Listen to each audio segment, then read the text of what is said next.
2024 aura montré, j'ai envie de dire une nouvelle fois, une année de plus, la domination, la nette domination de Wall Street sur les bourses européennes, avec près de 20 points d'écart de performance cette année. Bonjour John. Bonjour David. John Plassard pour la Banque Mirabeau, en duplex avec nous depuis Genève. C'est vrai que tous les analystes aujourd'hui parient sur une poursuite de cette sous-performance de l'Europe par rapport aux États-Unis. Pour quelles raisons? Et j'ai envie de dire, au moment où on se parle, le CAC 40 et les indices européens sont dans le rouge aussi, et de nouveau.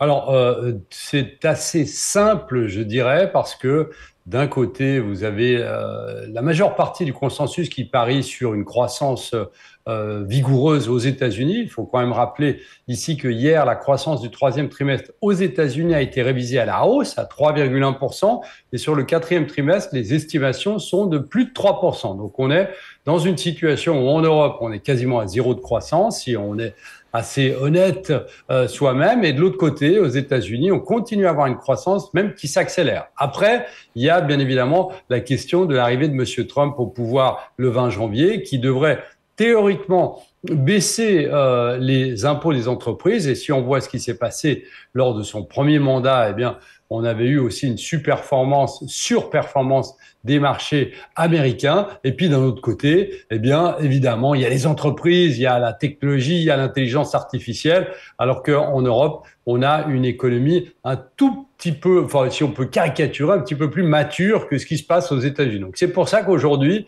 eh bien, vous avez tous les économistes qui sont positionnés sur les États-Unis.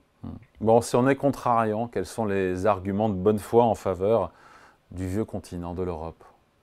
Alors, il y a plusieurs arguments, contrairement à ce qu'on peut croire. Alors, je vais commencer par le premier qui veut pas dire grand-chose, c'est la valorisation, une différence de valorisation. Déjà, de la performance. Je dirais que le S&P 500 depuis 2016, eh bien, a vu son cours multiplié de environ 5,5 fois, alors que l'Eurostoxx a à peine doublé. D'autre côté, en termes de valorisation, si on regarde les actions américaines, si on regarde le PER, ce qu'on appelle le PER forward sur les résultats de l'année suivante, eh bien, il est de 22,2, alors que en Europe, il est plutôt proche de 14. Donc, il y a une survalorisation, mais que l'on peut expliquer par les arguments après, dont on vient de parler, pardon. Et d'un autre côté, lorsqu'on va un peu plus dans le concret, lorsqu'on est contrariant, eh bien, il y a plusieurs arguments. Le premier, c'est un potentiel, évidemment, potentiel, il faut prendre ça avec des pincettes, eh bien, cesser le feu entre l'Ukraine et la Russie, qui pourrait évidemment stimuler la confiance des investisseurs. On verrait des flux de capitaux qui reviendraient et on aurait des opportunités majeures pour le secteur, notamment de la construction en Europe, des infrastructures et puis de l'énergie renouvelable. Ça, c'est le premier des arguments.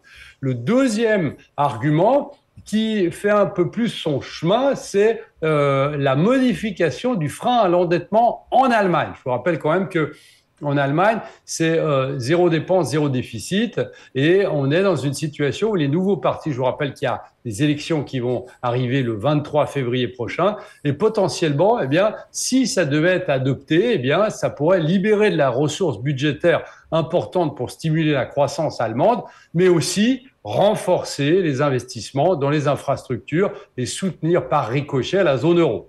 Après, on a aussi une chose qui est très importante qu'on sous-estime, eh bien, c'est les hausses des dépenses dans le secteur, dans le domaine de la défense. Je vous rappelle quand même que Donald Trump voudrait que l'Union européenne mette plus au pot pour la défense en Europe, et évidemment, ça pourrait renforcer l'industrie européenne de l'armement et de la sécurité, ça pourrait créer des emplois et consolider eh bien, la souveraineté technologique de l'Union européenne, avec, j'en ai encore deux, David, avec aussi une accélération de la thématique des fusions-acquisitions, vous savez, les M&A, qui pourraient dynamiser en Europe les marchés financiers, améliorer les synergies industrielles et puis mettre un peu plus de compétitivité. Et puis le dernier, sur lequel on peut potentiellement aussi parier, c'est la baisse du prix de l'énergie.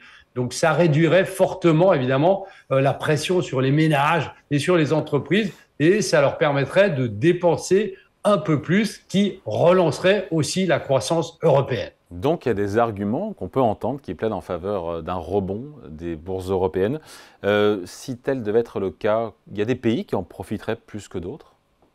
Oui, et ça va vous surprendre, toujours dans la théorie, eh bien, le premier pays qui ressort, c'est la France. Hey.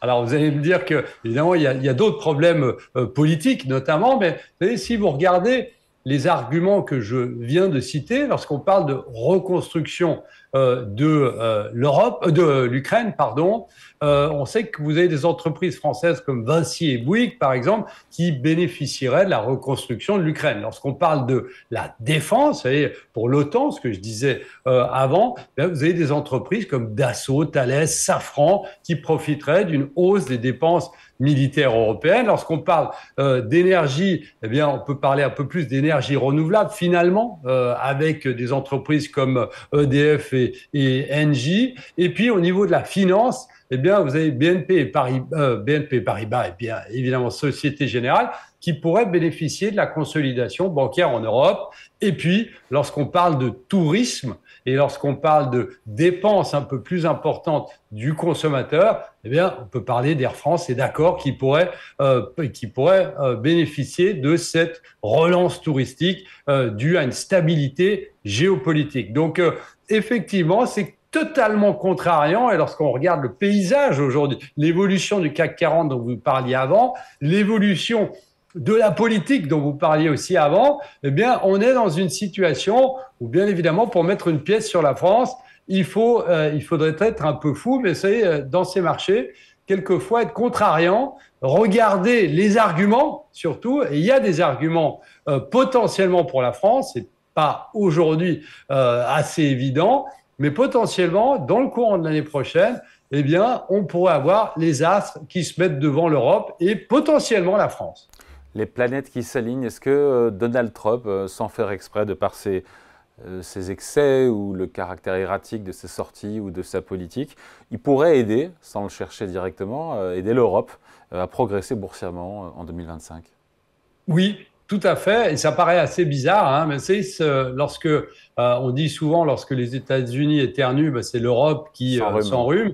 Eh bien, dans ce cas-là, ce serait un peu le contraire, c'est-à-dire que si vous avez une croissance dynamique aux États-Unis, plus dynamique, c'est que c'est un de nos partenaires principaux, les États-Unis, et que Donald Trump ne mette pas en œuvre des taxes douanières, mais plutôt essaye de regarder sur du donnant-donnant, comme il avait fait avec la Chine dans son premier mandat, eh bien, potentiellement, on pourrait bénéficier de l'accélération, du maintien d'une croissance forte aux États-Unis et potentiellement aux Chine aussi. Mais ce serait aussi par ricochet, on pourrait aussi en bénéficier. Mais bien évidemment, dans les interrogations, dans toutes les interrogations qu'on vient de dire, politiques, géopolitiques, monétaires et économiques, eh bien, il faut évidemment être extrêmement diversifié, pas mettre tous ses œufs dans le même panier. Je vous rappelle quand même que les États-Unis n'ont jamais eu, le S&P 500 aujourd'hui n'a jamais eu une concentration aussi forte des 7, ce qu'on appelle les 7 magnifiques, avec 33% du S&P 500. Donc, une diversification pour éviter un risque, eh bien, est la meilleure et potentiellement regarder de très près, alors que tout le monde dit qu'il faut surtout pas aller sur l'Europe, potentiellement, c'est un thème qu'il faudra revisiter début d'année prochaine. Allez, merci à vous, John. John Plassard pour la Banque Mirabeau en duplex avec nous depuis Genève. Passez de joyeuses fêtes. Merci. Très, très bonne fête et bonne année, David. Pareil, salut.